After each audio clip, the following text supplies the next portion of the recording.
December 1944. 4:37 in the morning.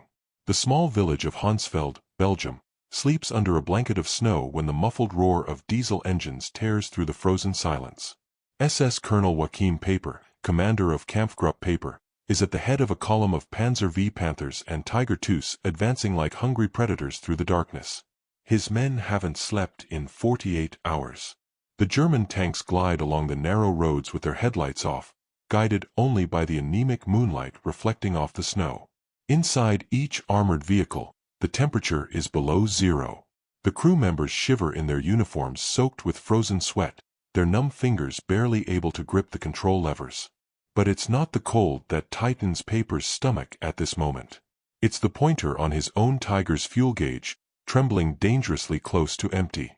Operation Herbstnebel, Autumn Mist, the code name for Hitler's last major offensive in the West, was supposed to be the decisive blow that would split the Allied forces, capture Antwerp, and force the Americans and British to negotiate a separate peace. Peiper received direct orders from Adolf Hitler: advance at all costs, ignore the flanks, run like a spear through the heart of enemy lines to the Meuse River. Speed, audacity, brutality. These were the words that echoed in the briefings. But there was a problem that no inflammatory speech could solve. His tanks had been operating at less than a quarter fuel capacity since the beginning. The German plan was simple to the point of insanity: capture American fuel depots along the way. Fight and refuel with the enemy's logistical blood. It was a desperate gambler's strategy, and Peiper knew it. He had expressed his doubts during planning, but was silenced by superiors who preferred to believe in miracles rather than face reality. Now, as his column approaches Honsfeld, Peiper can see the silhouettes of village buildings emerging from the morning mist. There are American vehicles parked in the streets. Many vehicles. Jeeps, trucks, half-tracks. Some still with their engines running, exhaling white vapors in the icy air. The American soldiers of the 99th Infantry Division garrisoning the position are at their most vulnerable moment, that dead hour between the night watch and the awakening of day, when the human body is heaviest, reflexes slowest, the mind still caught in the last threads of dreams. Peiper raises his fist, signaling a halt. His column freezes. 60 seconds of absolute silence. He can hear his own heart beating inside his chest, blood pulsing in his temples. Then, with a hand movement, he delivers the blow. The Panthers open fire. The first explosions shatter the morning peace with violence so sudden it seems unreal. 75mm shells pierce the buildings, transforming stone and wood into clouds of debris. MG-42 machine guns spit tracer fire that streaks through the darkness like horizontal lightning. American soldiers emerge from their shelters like an attacked anthill, some still in underwear, others stumbling in unlaced boots, grabbing rifles with trembling hands. But the surprise is total. There's no defensive line. There's no time to coordinate a response. In 15 minutes, Honsfeld falls. The American survivors raise their hands, pale faces marked by terror and shock. Peiper has no time for prisoners. He orders them disarmed and left behind. His column needs to keep advancing. But then, as his men scour the village looking for anything useful, one of his reconnaissance officers, Hauptsturmführer George Pruss, comes running to him with wide eyes. "Herr Obersturmbannführer," he gasps. "You need to see this. Now." Peiper follows Pruss to the eastern edge of the village, where the first light of dawn begins to paint the horizon with tones of gray and pale pink. And then he sees. In the field beyond the last houses of Honsfeld, stretching for hundreds of meters, there's an American supply depot that seems endless. Rows upon rows of fuel drums stacked like giant chess pieces. Tank trucks parked side by side, so numerous they seem to form a wall of metal. Jerrycans piled in pyramids reaching the height of a man. And all abandoned. The Americans retreated so quickly they didn't have time to destroy anything. Peiper walks slowly to the depot, his steps crunching in the snow. He touches one of the drums. The metal surface is cold under his gloved fingers. He reads the stencil painted in white: U.S. Army. 55 gallons. Gasoline. His men have already started counting. 50,000 gallons. Maybe more. High-octane fuel. the kind that German engines can barely process properly because they were designed for lower-quality synthetic fuels that Germany was forced to produce from coal. This is pure fuel, distilled from Texas oil, transported across the Atlantic in tanker ships, pumped through the Red Ball Express pipeline system that the Americans built across France with the same ease with which other nations build fences. Peiper should be exultant. This depot contains more fuel than his entire Kampfgruppe would receive in 6 months of German rationing. With this, he can reach the Meuse. Maybe even Antwerp. This is the logistical miracle that the operation plan foresaw. But Joachim Peiper doesn't smile. He stands there, in the middle of that sea of American drums, and something inside him breaks. Not physically. Not visibly. But something fundamental in the structure of his belief crumbles like a corroded building that finally gives way to its own weight. Because Peiper is a professional soldier, a veteran of the Eastern Front who fought at Kharkov, Kursk, and through the frozen hell of the German retreat. He understands logistics. He understands numbers. And the numbers this depot represents don't make sense in a war Germany could win. Let me explain what Peiper is really seeing at this moment. He's not just seeing fuel. He's seeing an industrial system so vast, so unimaginable in its scale, that it transforms the entire German propaganda narrative about Überlegenheit, superiority, into a bitter joke.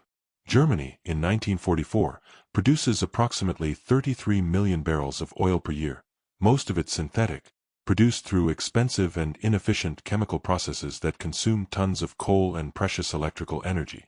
The United States, in this same year, produces 1,800,000,000 barrels. Let that number sink in. 1,800,000,000 against 33 million. A ratio of more than 50 to 1. But it's not just the raw production. It's what that production represents. The Americans don't just have enough oil for their own forces, they have so much excess oil that they can afford to leave entire depots behind during tactical retreats. They have so much oil that they can execute a policy of scorched earth of abundance. If a depot might be captured by the enemy, they simply set it on fire without hesitation, because replacing it is trivial. There's a story that circulated among German officers at the time, half urban legend, half logistical nightmare. During the Normandy invasion, the Americans deliberately burned more than 15 million gallons of fuel to deny them to the Germans in a single denial operation. 15 million gallons. Burned. Deliberately. That represented half of the Wehrmacht's total fuel supply for the Western Front in a month. And the Americans simply struck the match and watched it burn, because they could replace it all in a week. Peiper knew these stories. But stories are abstract. Numbers in intelligence reports are abstract. This depot in Honsfeld is not abstract. It's concrete. It's real. It's 50,000 gallons of physical evidence that Germany isn't fighting an army. It's fighting an industrial machine operating on a different scale of reality. And there's more. Peiper looks around the depot and sees other supplies. Boxes of K-rations. Mountains of them. Each American soldier receives 3 complete meals per day, sealed in waterproof boxes, scientifically balanced to provide 3,000 calories. German soldiers at this moment are eating black bread mixed with sawdust and considering themselves lucky if they get a slice of sausage once a week. There are ammunition boxes. Not just a few boxes. Entire pallets stacked under tarps, each containing thousands of rounds of .30-06, .45 ACP, grenades, mortars. The Americans fire ammunition as if it grew on trees, because for them, essentially, it does. Their factories in Detroit, Pittsburgh, Chicago operate 24 hours a day in 3 shifts, fed by cheap electrical power and abundant raw materials. German factories operate under constant bombardment, with starving workers and machines that break because there are no replacement parts. There are spare uniforms, boots, socks, items so basic that a civilized army considers them fundamental, but which the German Wehrmacht can barely supply. German soldiers wrap rags around their feet when their boots disintegrate. American soldiers receive 2 pairs of new boots every 6 months, whether they've worn out or not. And then there are the vehicles. Peiper counts 23 GMC trucks left behind. 23. Some with minor mechanical damage that could be repaired in hours. But the Americans simply abandoned them because bringing new trucks from the rear is easier than fixing the old ones. Germany melts church bells to make cannons. The United States abandons perfectly functional trucks because repair logistics are inconvenient. Peiper closes his eyes. When he opens them again, he's no longer seeing a supply depot. He's seeing the truth of the entire war. The truth that the Nazi leaders in Berlin refuse to accept, that they hide behind speeches about willpower and racial superiority and Wunderwaffen, miracle weapons that will change everything. The truth is this: Germany lost this war the moment it began, because modern wars aren't decided by courage or tactics or even by the quality of troops. They're decided by industrial production, and Germany chose to fight a nation that produces more steel in a month than Germany produces in a year. The United States has 140 million inhabitants, but more importantly, it has an entire continent protected by 2 oceans, immune to bombardment, with natural resources so vast they seem infinite. Oil in Texas, Oklahoma, California. Iron ore in Minnesota. Coal in the Appalachians. Agricultural lands stretching from the Atlantic to the Pacific. And an industrial system that transformed this natural abundance into military power with an efficiency no nation in human history has ever achieved. In 1944, the United States produces more aircraft in a month than Germany produces in a year. More ships in a week than Germany in 6 months. More tanks, more trucks, more of everything. And it's not just quantity, the quality is equivalent or superior. The Sherman may not be better than a Tiger one-on-one, but the Americans produce 50 Shermans for every Tiger, and that makes the debate irrelevant. Germany has brilliant engineering. The United States has assembly lines. And in total war, assembly lines win. Peiper thinks about his own Tiger II, one of the most powerful tanks ever built. 80 tons of armor and firepower. But its Maybach engine consumes fuel so quickly that operational range is less than 100 kilometers. And when it breaks, not if it breaks, when it breaks, there are no replacement parts. The Americans have a tank called the M4, less impressive in specifications, but so reliable it can operate for thousands of kilometers without serious maintenance. And there are tens of thousands of them. He thinks about the Wunderwaffen that Goebbels promises in radio broadcasts. V-2 rockets hitting London. Me-262 jet aircraft that can outpace any Allied fighter. Revolutionary weapons that supposedly will turn the tide. But each V-2 costs as much as building 6 Panther tanks, and its warhead carries less explosives than a single B-17 bombing run. And as for the Me-262s, even when they work, there's no fuel to fly them or trained pilots to pilot them, because the Luftwaffe training system collapsed under the pressure of Allied bombing. Wonderful weapons don't win wars. Logistics wins wars. And American logistics is so superior to German that it doesn't even seem like they're fighting in the same century. There's a moment, perhaps lasting only 3 or 4 seconds, but stretching in Peiper's mind like an eternity, in which he sees the entire war with crystalline clarity. He sees Operation Barbarossa, the invasion of the Soviet Union, that fatal mistake that condemned Germany to a 2-front war that no nation could win. He sees Pearl Harbor and the American declaration of war that followed, the moment when the Third Reich signed its own death sentence by adding American industrial might to the equation.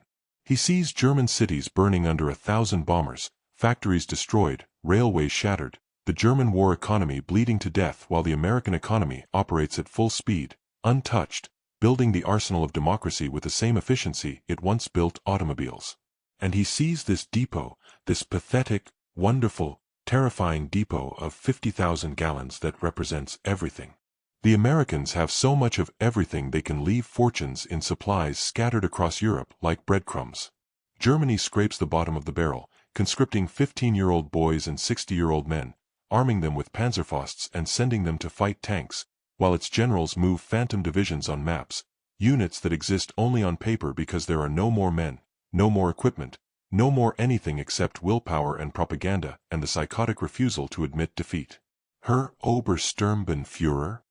Preuss is speaking to him. Peiper realizes he's stood in silence too long. His men are watching. waiting for orders. They found the miracle they needed. They should be celebrating. Peiper clears his throat. "Refuel all vehicles," he orders, his voice sounding strange to his own ears. "Every tank, every truck, every reconnaissance vehicle. Take as much as you can carry. Fill every jerrycan we have. Jahl, Herr Obersturmbannführer." The men disperse, energized by the discovery. They see salvation. They see renewed hope. They don't see what Peiper sees. Or perhaps they see and choose not to believe, because believing is giving up, and soldiers can't give up, not while there are still orders to follow and battles to fight. Peiper watches his men work. They roll the drums, connect hoses, pump the precious American fuel into the hungry German tanks. It's efficient. It's well organized. It's futile. Because even with 50,000 gallons, even if they capture 10 more depots like this, even if they manage to reach the Meuse and beyond, it changes nothing. The fundamental mathematics of the war remain unchanged. Germany cannot win a war of attrition against enemies that outnumber it in industrial resources by factors of 10, 20, 50 to 1. It's impossible. It always was impossible. The only question was how long it would take for the impossible to become obvious. There's an expression Peiper once heard from a British prisoner captured in France: "You can't fight maths." At the time, he found it arrogant. Now, standing amid this depot that represents the obscene abundance of American industrial power, he understands. War isn't about heroism. It's not about brilliant tactics or superior soldiers or warrior spirit. Modern war is mathematics. It's production capacity versus production capacity. It's oil versus oil, steel versus steel, calories versus calories. And in the mathematics of this war, Germany is a small number trying to add up against infinity. The sun is rising now, pouring golden light over the snow-covered landscape. In any other context, it would be beautiful. In this context, it only illuminates more clearly the extent of the depot, the impossible abundance of supplies that the Americans left behind without thinking twice. Peiper thinks about his superiors in Berlin. Hitler in the Reich Chancellery bunker, moving non-existent armies on maps, ordering counterattacks with divisions that don't exist, promising final victory while the capital is surrounded. Himmler and Goebbels weaving fantasies about Allied betrayals, about how the Americans and Soviets will turn on each other, about how Germany will survive and resurge. They don't understand. They never understood. They thought they could conquer Europe through will and ideology and blitzkrieg, and for a while it seemed to work. But blitzkrieg only works against unprepared and divided enemies. Against the Soviet Union with its vast expanses and infinite population, against the United States with its inexhaustible industrial production, blitzkrieg is just a fast way to exhaust yourself. And now, at the end of 1944, Germany is exhausted. This attack in the Ardennes, this Operation Herbstnbel, is the last gasp of a dying army. Even if they achieve what the planners envision, division of Allied forces, capture of Antwerp, collapse of the Western Front, even then, what changes? The Soviet Union is still advancing from the east. American bombers are still destroying German cities. German industrial production is in terminal collapse. There are no reserves. There's no second line. There's no next plan. There's only death, destruction, and postponement of the inevitable. Peiper remembers a conversation he had months ago with a veteran officer from the Eastern Front, a major who had fought at Stalingrad and survived the siege. They were drinking hot schnapps in a requisitioned farmhouse in Belgium, waiting for orders. The major, already half drunk, said something that stayed with Peiper. "You know what's the difference between us and the Russians? When the Russians lose an army, they build another. When we lose an army, we make speeches about how we'll win with superior spirit." At the time, Peiper thought it was just tired veteran cynicism. Now he understands it was just truth. Germany cannot replace losses. Every soldier killed, every tank destroyed, every aircraft shot down is a permanent loss in a ledger that only diminishes. The Allies replace losses so quickly it's as if they were immortal. An American tank is destroyed? 2 more arrive the next day. A soldier falls. Another is trained and sent to the front in weeks. The Allied war machine doesn't just regenerate, it grows. It gets stronger over time, while the German Wehrmacht withers like a burning candle. Peiper looks at his own hands. They're trembling. Not from cold. From something deeper. Realization, perhaps. Or collapse of illusion. He's dedicated his entire adult life to this army, to this cause. He fought in France, in Russia, through battles whose names became legends of horror. Kharkov, Kursk, Cherkasy. He saw things no man should see, did things no man should do. All because he believed, or wanted to believe, that there was purpose, that there was a chance of victory, that the sacrifice meant something beyond random death in service of a bankrupt ideology.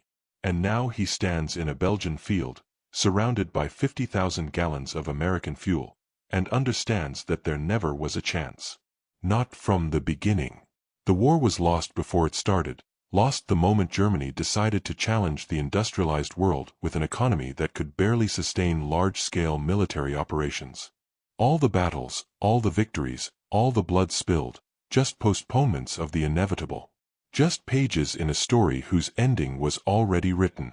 Herr Obersturmbannführer, we're ready. Preuss is back, reporting. The vehicles are refueled. The men are waiting.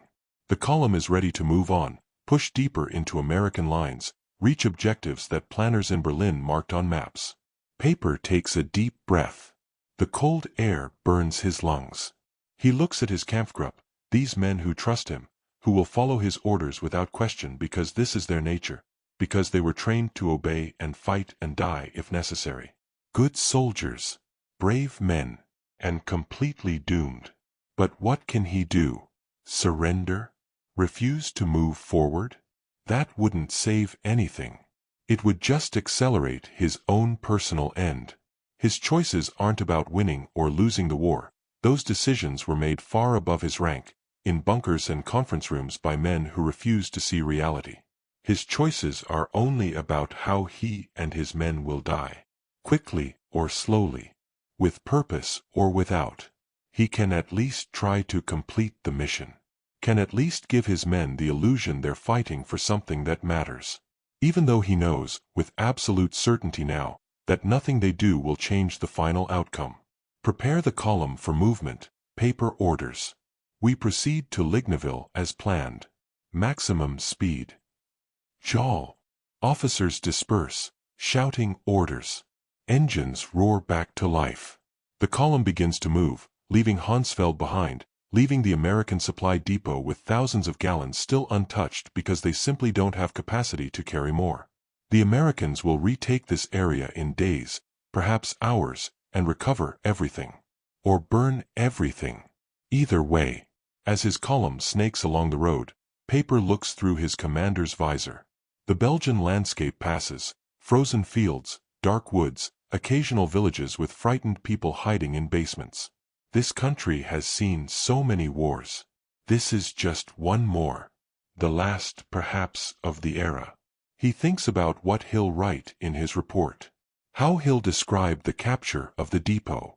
It will sound like a victory on paper. Kampfgruppe Peiper captured enemy supply depot containing approximately 50,000 gallons of fuel. Operations continue as planned. Clean words. Military. No mention of what it really meant to see it. No mention of the revelation that came with those 50,000 gallons. Years later, when the war is over and Peiper is being tried for war crimes at Malmedy, another event from this same operation, another horror that will haunt him for the rest of his life, one of the interrogators will ask when he knew Germany had lost. And Peiper, after a long silence, will say, "Honsfeld, when I saw that fuel depot, that wasn't a supply depot. It was evidence. Proof of what we were really facing."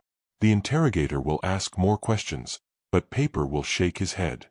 "You don't understand. Finding that fuel was the worst thing that could have happened.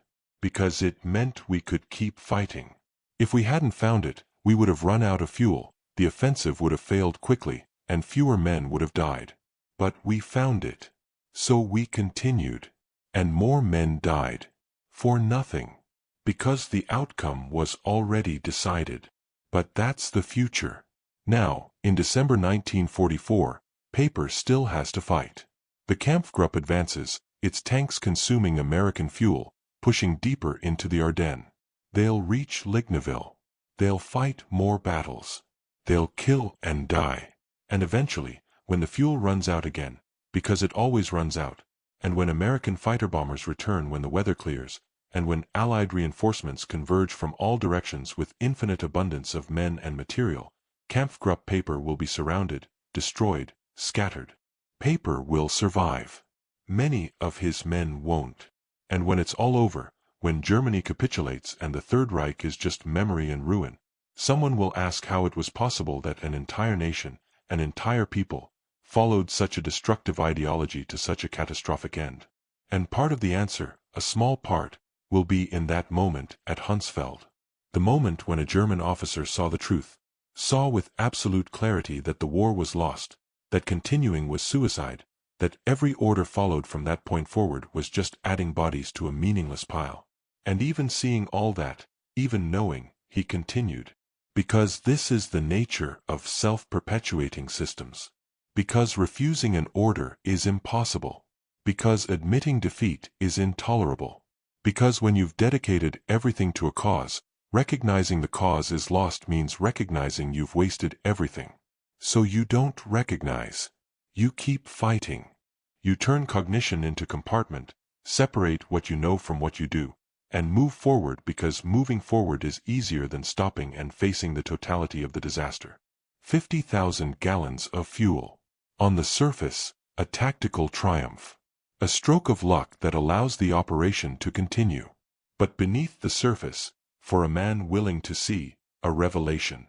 A window into the fundamental truth of this war and perhaps of all modern wars, that ideology and courage and tactical excellence are irrelevant against overwhelming industrial disparity. That you cannot win a war of attrition when the enemy has 50 times your resources and can replace losses infinitely while each of your losses is permanent. That some battles are lost not in the field, but in the factory. Not with bullets, but with assembly lines.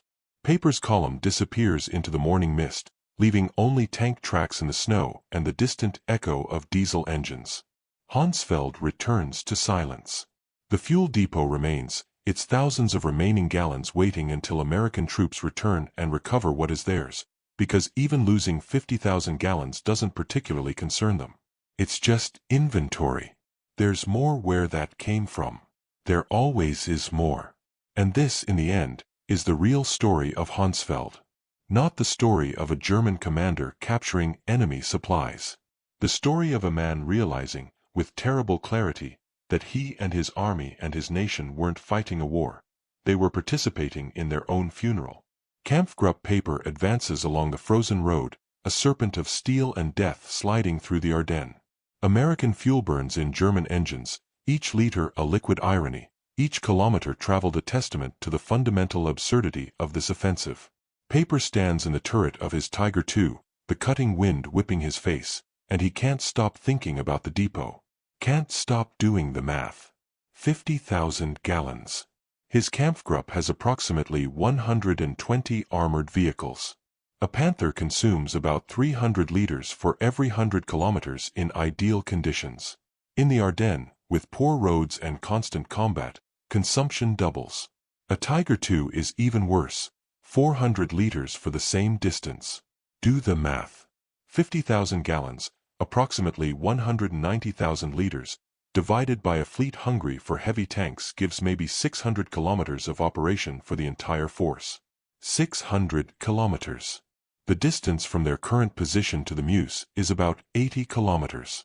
From there to Antwerp, the supposed final objective, another 100 kilometers. So, in theory they have enough fuel. In theory. But theory ignores reality. Reality is they'll encounter resistance. They'll have to detour, maneuver, fight at speeds that consume fuel exponentially. Reality is half these tanks will break down before reaching any objective, because German maintenance has collapsed, because replacement parts don't exist, Because tigers are magnificently designed and terribly unreliable machines that spend more time being repaired than fighting. Reality is that even if they reach the Meuse, even if they capture Antwerp, then what? They hold with what? Reinforcements that don't exist? Supplies that can't be transported because the Luftwaffe doesn't control the skies and railways are destroyed, and every German truck that tries to move supplies is a target for Allied fighter bombers patrolling the sky like hawks? Peiper knows these answers. All experienced officers know. But there's a difference between knowing abstractly and knowing viscerally. Between reading a report that says, Allied resource disparity is significant, and standing in a field looking at physical evidence of that disparity stacked as far as the eye can see. The convoy passes through another village. He doesn't register the name. There are bodies in the road. American soldiers killed in the initial surprise of the German attack. Some are still in their machine gun positions, frozen in poses of permanent defense. Peiper's men don't look. You learn not to look. Dead are just part of the landscape in a war that's already lasted 5 years. But Peiper looks. He always looks. Not out of morbid fascination, but because he feels he must. These men had names, families, stories. Now they're statistics. Casualties. Numbers and reports that staff officers will compile and analyze and use to plan the next operation. How many Americans have died so far in this offensive? Hundreds. Thousands. And how many Germans? The numbers always favored Germany in casualty ratios. German soldiers were better trained, more experienced, fought with superior tactics. But ratios don't matter when the enemy has infinite reserves. You can kill 5 Americans for every German lost, but if America can replace 5 and you can't replace 1, you're still losing. It's mathematics again. Always comes back to mathematics. There's a story that circulated among German officers, perhaps apocryphal but containing essential truth. During the campaign in France, a captured German general was being escorted for interrogation when he passed a prisoner depot of German soldiers. Thousands of Wehrmacht soldiers surrounded by barbed wire. The general looked at the American guard and said with contempt, "Do you need all these men to guard us?" And the American guard, chewing gum, replied, "No, sir. We only need 1. The rest are just extras because we have so many we don't know what to do with them." Excess. This is the word that defines the American war effort. Excess in everything. Excess men, excess material, excess fuel, excess food, excess ammunition. They fight a war of abundance while Germany fights a war of scarcity. And in a competition between abundance and scarcity, abundance always wins. Always. The column slows. There's an obstacle ahead, a bridge that was partially destroyed. American engineers tried to demolish it during the retreat, but didn't have enough time. The structure is still standing, but damaged. Peiper dismounts from his tank and walks to the bridge to inspect personally. His engineering officers are already assessing. "We can reinforce in 2 hours, Herr Obersturmbannführer," the engineering Hauptscharführer reports. "The structure will hold our vehicles, but we need to stabilize the east side." 2 hours. 2 hours stopped while the Americans regroup, bring reinforcements, coordinate counterattack. Every minute stopped is a minute the advantage of surprise evaporates. But what's the alternative? Risk the bridge and potentially lose half the column when it collapses? Do the work, Peiper orders. But you have 90 minutes. Not 2 hours. 90. It's a cruel order. It's impossible. It's necessary. Because every minute they spend here is 1 more minute for the Americans to mobilize response. And when the Americans mobilize, they mobilize with overwhelming force. Peiper walks to the edge of the road and lights a cigarette. His last ones. He's rationed to 2 per day, but at this moment he needs nicotine more than he needs discipline. Smoke rises in thin spirals in the cold air. He watches his men work. They're efficient. Well-trained. They know what to do without needing constant supervision. This is one of the advantages the Wehrmacht still maintains: quality of training. German soldiers, on average, are more competent than their Allied equivalents at tactical level. The problem is that tactical competence is irrelevant at strategic level when you're fighting enemies who can make 10 mistakes and still win on the 11th because they have resources to try infinitely. There's a distant sound. Peiper freezes, listening. It's faint, but unmistakable. Aircraft engines. He looks at the sky. Heavy clouds, low, poor visibility. This is the only reason the offensive was launched now. Hitler insisted on waiting for bad weather that would ground Allied air superiority. Führer weather, they called it. Weather so bad even the Allies couldn't fly. But the sound is approaching. Someone is flying. Deckung. The alarm cry tears through the air. Cover. Men scatter, diving into ditches, behind trees, under vehicles. Peiper throws his cigarette and runs to the nearest tiger, sliding alongside the armor while the sound of engines grows to a roar. They appear through the clouds, 3 P-47 Thunderbolts, flying low and fast. Someone broke the weather rules. Someone decided air support was necessary enough to risk flying in conditions that would normally keep aircraft grounded. The Thunderbolts make a reconnaissance pass, their gray silhouettes cutting through the mist. German machine guns open fire, desperate and ineffective anti-aircraft fire, tracers streaking the sky without hitting anything. Then the Thunderbolts turn, entering their attack run. Time slows. Peiper can see every detail with hyper-sharp clarity. The nose of the lead P-47 pitching down. The wings lighting up as .50 caliber machine guns open fire. 8 machine guns per aircraft, 24 total, pouring lead onto his stopped column. Bullet impacts walk up the road like a line of stitches being sewn by an industrial machine. Metal tears. Glass explodes. One of the supply trucks erupts in flames, its ammunition cargo beginning to cook off. Men scream. Some are hit. Others just screaming orders, trying to coordinate response that doesn't exist because you can't fight aircraft with rifles. The second Thunderbolt releases rockets. 2 white streaks arcing through the air, impacting near the bridge. The explosion throws dirt and rocks in all directions. The third aircraft comes straight down the column, strafing, and Peiper could swear he sees the pilot through the canopy, just a human silhouette surrounded by 4 tons of killing machine. And then they're gone. Climbing back into the clouds, engines roaring, leaving destruction in their wake. The entire attack lasted maybe 45 seconds. 45 seconds. 1 truck destroyed. 2 half-tracks damaged. 7 men dead, 12 wounded. Part of the bridge the engineers were working on is now more damaged.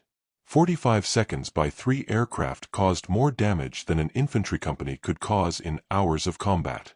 And these were just 3 aircraft, flying in poor conditions. Imagine when the weather clears. Imagine when the Allies can send 100, 200, 500 aircraft. Imagine what happens when the USAF and RAF truly decide to focus on this area. The answer is that Kampfgruppe Peiper will cease to exist. It will be obliterated from the air so completely that even records will have difficulty reconstructing what happened. Air power. Another element of the equation that Peiper understood intellectually but is now experiencing viscerally. The Luftwaffe, which once dominated the skies of Europe, is now practically non-existent. Its aircraft have been shot down, its pilots killed, its runways bombed, its factories destroyed, and above all, its fuel exhausted.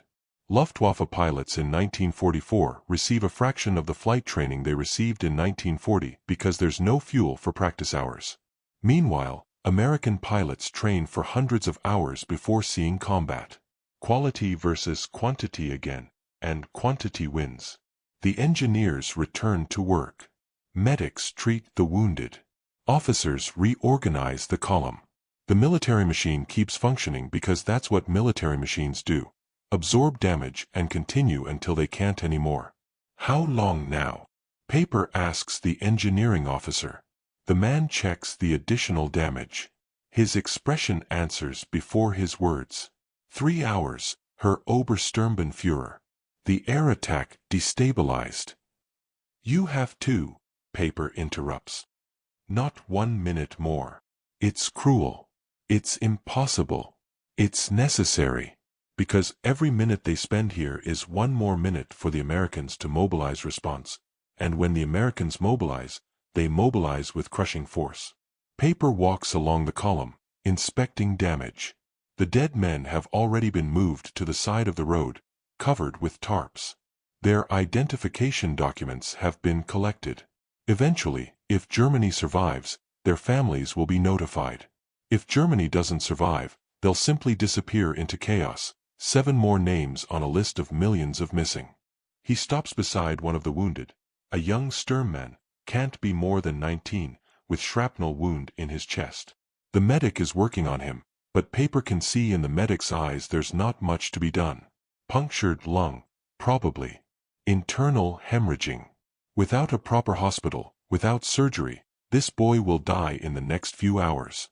How are you feeling, soldier? Peiper asks, kneeling beside him. The young man tries to straighten, some instinct of military discipline overriding agony. Fine, Herr Obersturmbannführer, he whispers. It's a lie. Both know it. But it's the lie soldiers tell because admitting weakness is unthinkable. You fought well, Peiper says. Another lie.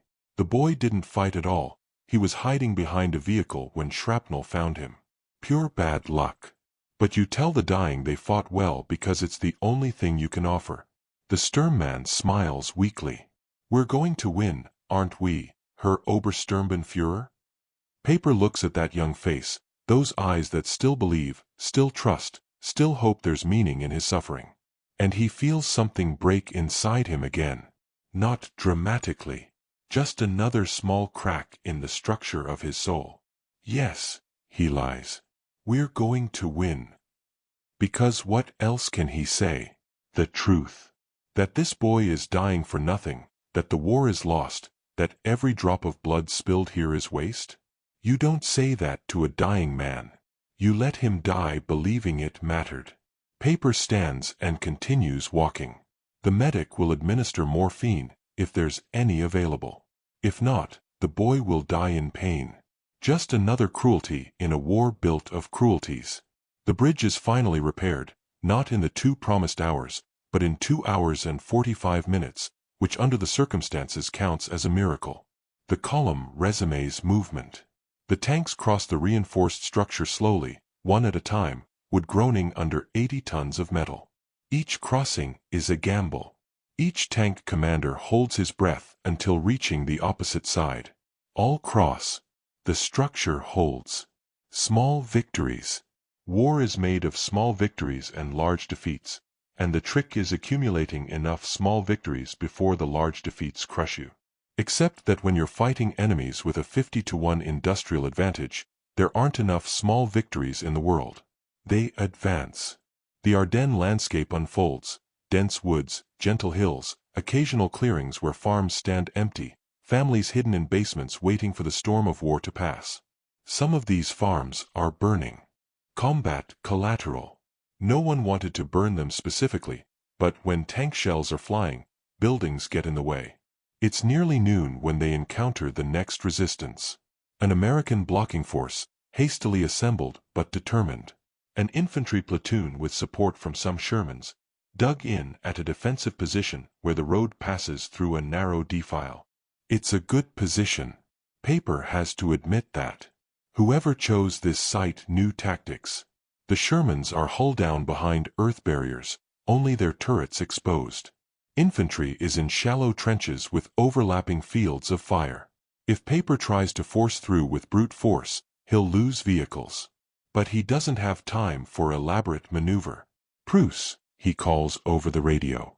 Take your Panther platoon on the left side. I'll fix them frontally. When you flank, fire at will. Verstanden, Herr Obersturmbannführer. It's basic tactics.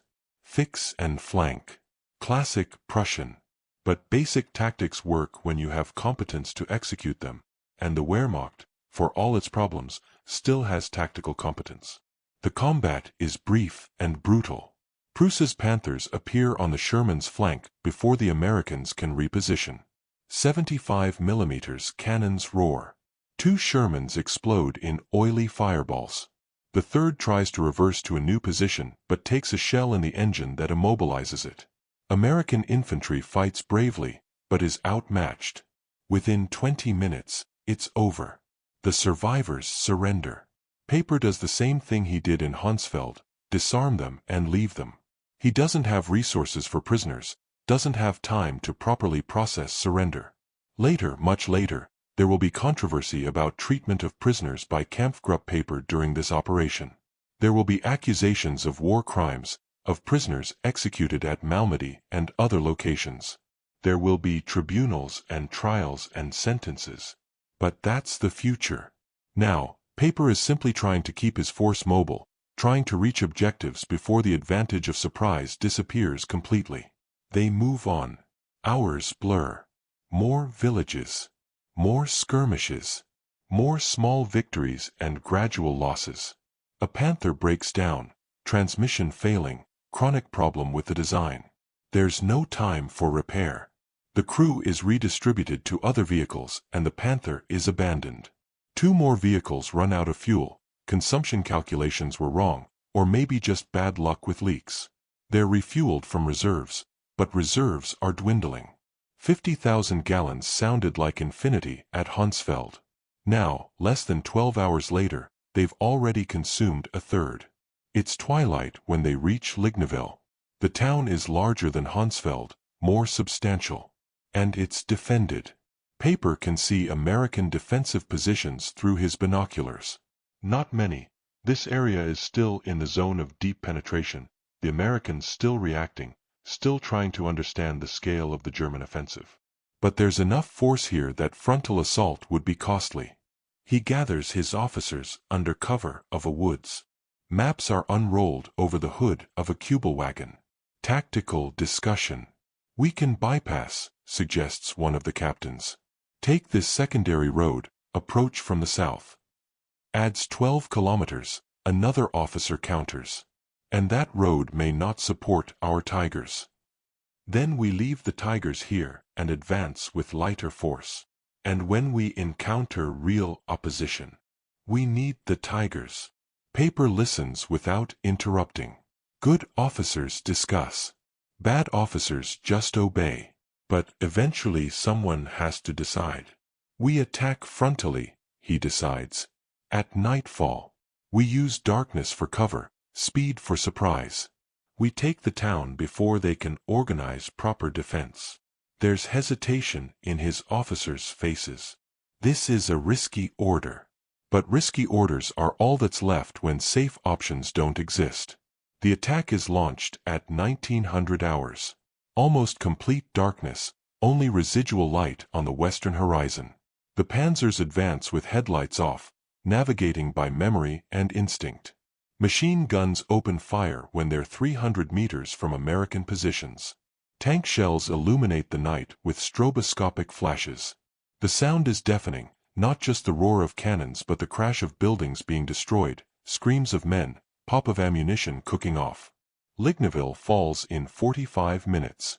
Not because the American defenders were weak, but because Peiper's force attacked with concentrated violence that left no time for organized response. It's a victory. Technically. But Peiper doesn't feel victory as he stands in the center of the conquered town, surrounded by burning buildings and bodies and debris. He feels exhaustion. His men are beyond fatigue. They're operating in some altered state of consciousness where the body continues functioning after the mind has shut down. They need rest. They need to eat. But there's no time. Because while they were taking Lignaville, American intelligence was processing reports. Commanders were moving reserves. Air Force was preparing for dawn missions. The Allied war machine was awakening to the threat that Kampfgruppe Peiper represents and beginning to direct overwhelming resources to eliminate it.